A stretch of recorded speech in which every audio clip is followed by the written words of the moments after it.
faz parte de você. Você tem uma cultura, né? É uma cultura faz enraizada. parte de você. Exatamente. É uma cultura. É a maneira como você cria hábitos fundamentais. Exatamente. O que você não pode, na minha opinião, e eu concordo, é que o Estado declare um princípio sacerdotal para organizar isso. Agora, no espaço público, cara, aí não dá, né? Porque é que o meu livro, eu Francisco, não quis trazer a orientação religiosa para fundamentar a questão do aborto.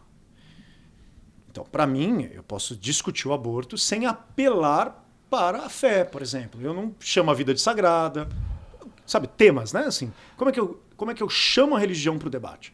Eu chamo a religião para o debate através de... Pelos princípios. Pelos princípios, pelos termos que eu uso. Um ateu concordaria com o seu livro, por exemplo? Ou... Por que não? Sim. Por que não? Porque a gente chama esse tipo de argumentação minha de razão pública, né? Se convencionou chamar, olha, a discussão se dá por uma razão pública. Eu posso chegar aos... Você sendo ateu, e eu sou católico, né? Mas você sendo ateu e eu católico, nós podemos chegar a uma base comum porque existe uma racionalidade comum entre nós. Esse tipo de distinção já foi usada como... a gente tem aquela razão natural nossa. Certo. Né? Que depois vai dar no direito natural e coisas do tipo. Isso está lá, já vem... Na Idade Média, alguns teóricos faziam essa distinção. Que assim, olha, eu consigo chegar a lugar comum com quem não é religioso. Mas, por exemplo, eu não consigo chegar a lugar comum sobre a natureza de Deus, ser trindade. Isso não dá para chegar num acordo comum. Eu posso chegar num lugar comum com você se existe um princípio fundamental de todo o universo, que a gente poderia atribuir como Deus. Sim. Mas eu não poderia chegar num lugar comum dizendo que esse princípio universal, fundamental de todo o universo, o fundamento ali, de toda a realidade, é trindade. E é Jesus Cristo que vai se encarnar como Logos e tal. Isso não dá para falar sobre razão, porque é um ato de fé. E aí que eu falo que entra a pessoa... E não tem observação, né? Não tem observação e não tem modelo científico para chegar nisso. Não tem modelo científico, não tem... Não só um modelo científico, porque a gente também tem que partir do princípio de que a ciência ela aborda um tipo de realidade. Claro. Não tem como fazer ciência de Deus em hipótese alguma. Não existe a possibilidade. Uhum. Se você falar que Deus não existe e eu falar que existe, não adianta apelar para métodos científicos que nenhum dos dois vai encontrar nenhum tipo de resposta. Agora, a fé, ela diz respeito a elementos que são ligados a um limite da própria racionalidade. Exatamente. E o que eu posso fazer... Olha, minha fé pode ser justificada racionalmente, mas ela tem um limite, né? Eu não consigo...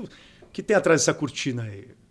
É um ato que... Você acha que a fé é a última instância de notáveis para analisar um caso como o aborto, por exemplo? Então eu tenho ali os notáveis do progressismo de hoje em dia, juristas, políticos, e o último, como se fosse como posso dizer? Aquela última instância para definir um assunto tão importante para a sociedade hoje e para o futuro, né? Porque se a gente começa a desenfrear a questão do aborto, o que vai acontecer daqui, sei lá, 100 anos? Qual que é o... Né? Até complementando, Flávio, você complementar, o que eu percebo hoje, tá? Você me disse católico, certo? Católico. Eu acho que a religião ela tem uma extrema importância dentro de um processo, dentro de uma sociedade, que a gente põe valores morais. Eu não te matarei porque eu tenho um valor moral, religioso, mais ou menos assim. Só que o que eu percebo, as pessoas estão buscando, a Igreja Católica, as coisas que ela cometeu antigamente, trazem para uma narrativa a militância e fala, olha... Por isso que eles não aceitam nenhum comportamento religioso para falar do aborto, porque eles falam, o que a católica fez? As pessoas não entendem que há uma evolução, concorda?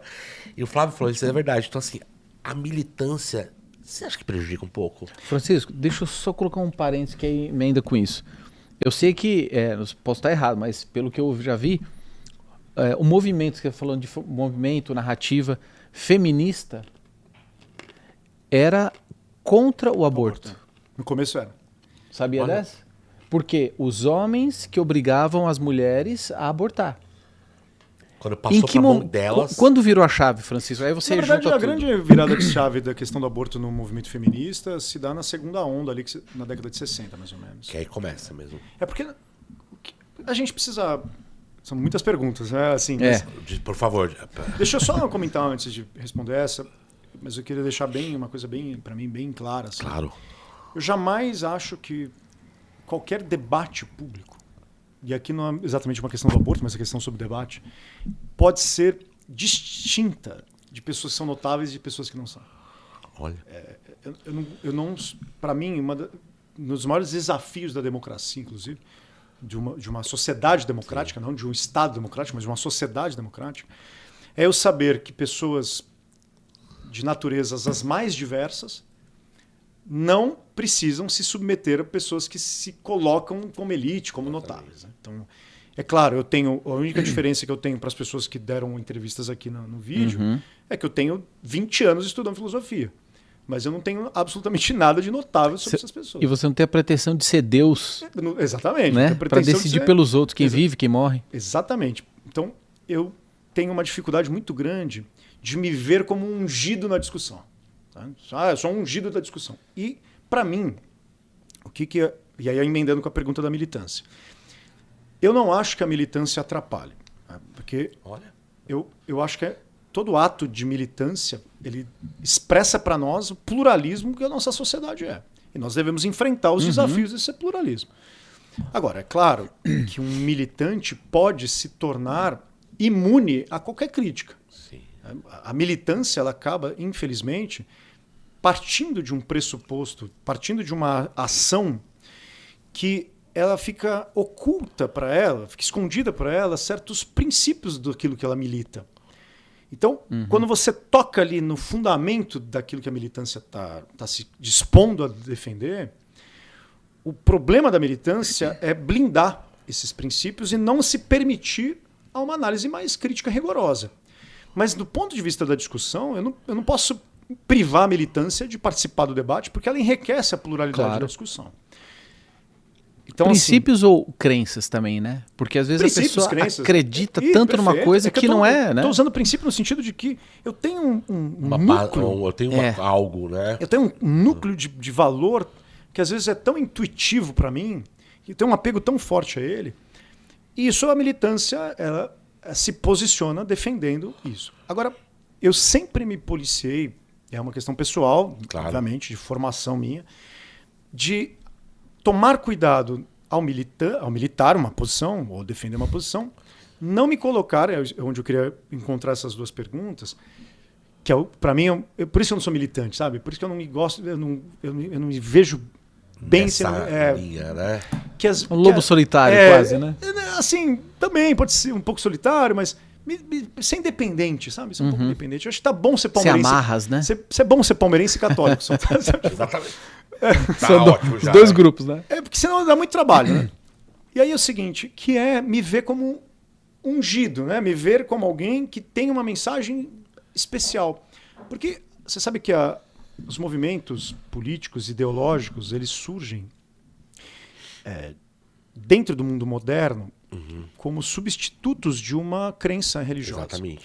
Então, a ideologia, ela também é uma subversão que, para mim, às vezes, me coloca como alguém que é sacerdócio de uma crença. E eu tenho um pouco opa, não dá, eu não falo nada especial para ninguém, sabe? Eu não sou milagreiro. A hora que eu começar a fazer milagre, sabe? Abrir o mar e falar, vem cá, vamos passar porque eu libertei vocês em nome de Deus, aí beleza. Fora aí.